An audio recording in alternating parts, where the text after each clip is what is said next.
Albert Rothstein was born into a complicated legacy. His family line was marked by both heroism and villainy. His grandfather, a man known as Cyclotron, had been a reluctant supervillain whose altered biology left lasting effects. These changes were passed down genetically, giving Albert latent metahuman potential. From an early age, it was clear he wasn't ordinary. He grew up under the watchful eye of his godfather, Al Pratt. Al, who had once been the original Atom, was a respected member of the Justice Society. He became a mentor and father figure to Albert, offering structure and guidance. Albert admired Al's strength and conviction. More importantly, he saw in him an example of how to use his power responsibly. As Albert matured, so did his abilities. He began to show signs of enhanced strength and the ability to manipulate his own molecular structure. This allowed him to grow in size and density, making him incredibly durable and powerful. These changes came with challenges though. His powers were raw and often difficult to control. Still, he pushed himself to train and adapt. He struggled with the dual nature of his heritage. On one side stood Al Pratt, a man of principle, and on the other loomed the memory of Cyclotron, whose choices had caused great harm. Albert wanted to prove he was more than the product of his bloodline. He wanted to earn his place in the world on his own terms. That desire became his foundation.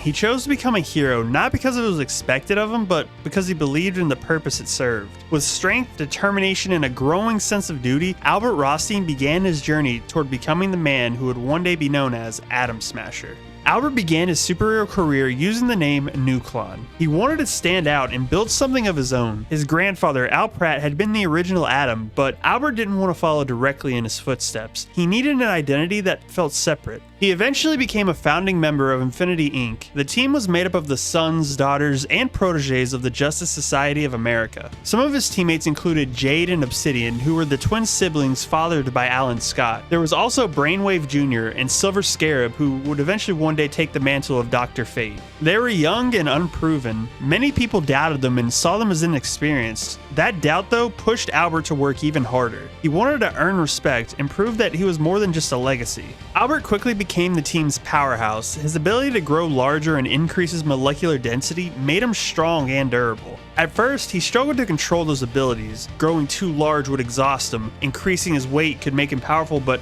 also slow and hard to move.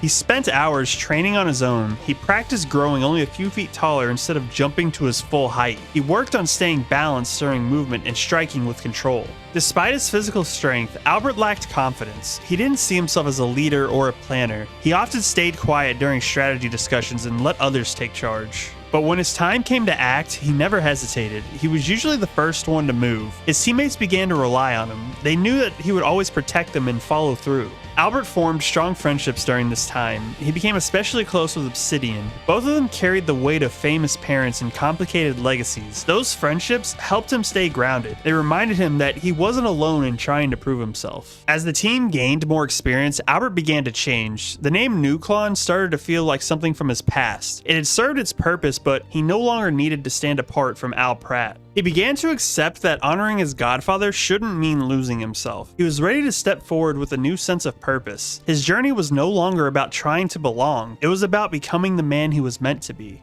After years of serving as Nuklon, Albert decided to change his name to Atom Smasher. The shift marked more than just a costume change. It was a sign of growth. He no longer felt the need to separate himself from Al Pratt. Instead, he wanted to honor the man who had guided him. The new name connected him to his godfather's legacy while signaling a more serious phase in his own career. As Atom Smasher, Albert adopted a more refined and imposing look. He wore a darker, more armored suit that reflected his maturity. Albert's reputation grew quickly. He was no longer seen as a young hero with raw power. He had become a respected member of the Justice Society of America. He served alongside veterans like Jay Garrick and Alan Scott. With his new identity came greater responsibility. Atom Smasher was no longer a follower. He made decisions and acted on conviction. At times, this did lead to conflict. Albert had strong beliefs about justice and personal responsibility. He was willing to go further than some of his teammates were comfortable with. He began to question whether doing the right thing always meant following the rules. One of the most significant changes in Albert's life was his willingness to make hard choices. He carried guilt and grief over the loss of his mother, who had died in a terrorist attack. That event had a lasting effect on him. It pushed him toward a path where justice felt personal.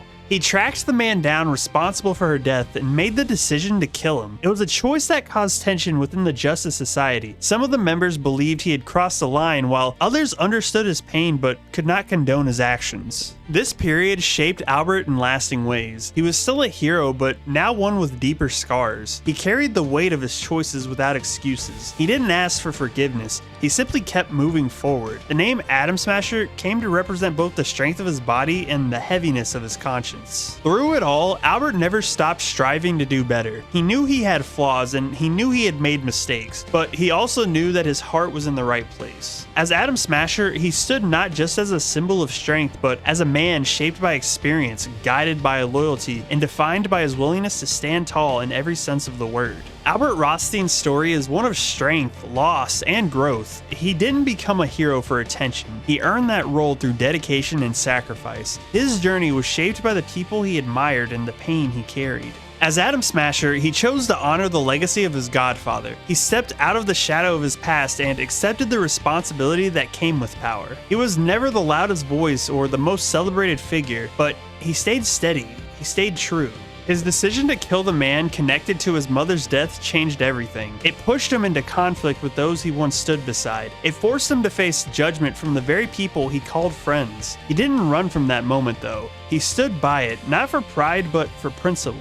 Albert's story shows us that being a hero is not about perfection, it's about choice. It's about living with what you do and learning from what you become. He made mistakes, but he kept going. He never let failure define him. His legacy teaches us one lesson above all. Strength is not just about power, it's about carrying the weight of your actions and staying in the fight, even when it hurts or even when you stand alone.